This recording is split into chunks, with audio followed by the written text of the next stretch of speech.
India news के digital platform पर आपका स्वागत है। मैं हूं आपके साथ अनन्या बेदी। कांग्रेस नेता अधीर रंजन चौधरी के जिस बयान को लेकर सदन से लेकर सड़क तक हंगामा मचा हुआ था, उस बयान को लेकर अब उन्होंने राष्ट्रपति द्रौपदी मुर्मू से माफी मांग ली है। माफी मांगते हुए उन्होंने कहा है कि उनकी जुबान फिसल गई थी और इस तरह के शब्द उनके मुंह से निकल गए, जिसके बाद उन्होंने माफी मांग ली है।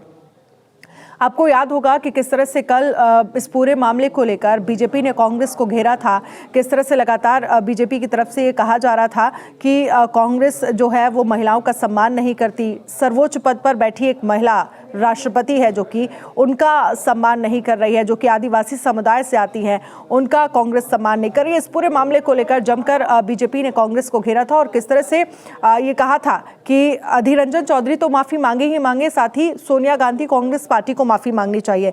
अब आपको बता दें कि उन्होंने लिखित में माफी मांगी और माफी मांगते हुए उन्होंने क्या कहा है वो आपको बताते हैं। उन्होंने लिखा है कि आपके पद को परिभाषित करने के लिए गलती से एक अनुपयुक्त शब्द का इस्तेमाल किया था, मुझे इसका खेद है। मैं आपको विश्वास दिलाता हूं कि ऐसा सिर्फ जुबान फिसलने की वजह से हुआ है। मैं इसके लिए माफी मांगता हूं और उम्मीद है कि आप इसके लिए मुझे माफ कर देंगी।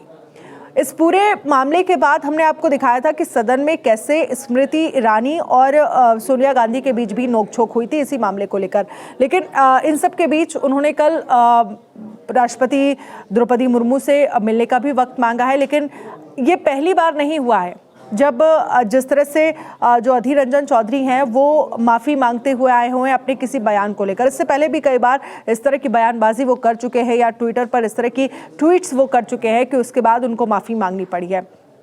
आपको याद होगा एक मामला मैं आपको बताती हूँ।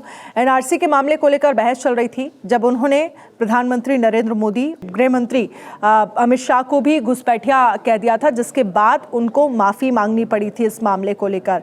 एक बार और आपको बताते हैं कि एक और ऐसा वाकया है जब निर्मला सीतारमण सदन में बैठी थी। निर्मला सीतारमण को देखकर उन्होंने कहा कि मुझे आपको देखकर लगता है आपको निर्बला कहने का मेरा मन करता है। आप मंत्री पद पर तो हैं, लेकिन आप फैसले लेती हैं या नहीं ये मैं नहीं बता सकता। जिसके बाद फिर उन्होंने कहा था कि निर्मला सीतारमण मेरी बहन जैसी हैं। इस मामले को लेकर भी अधीर रंजन चौधरी ने माफ़ी मांगी थी।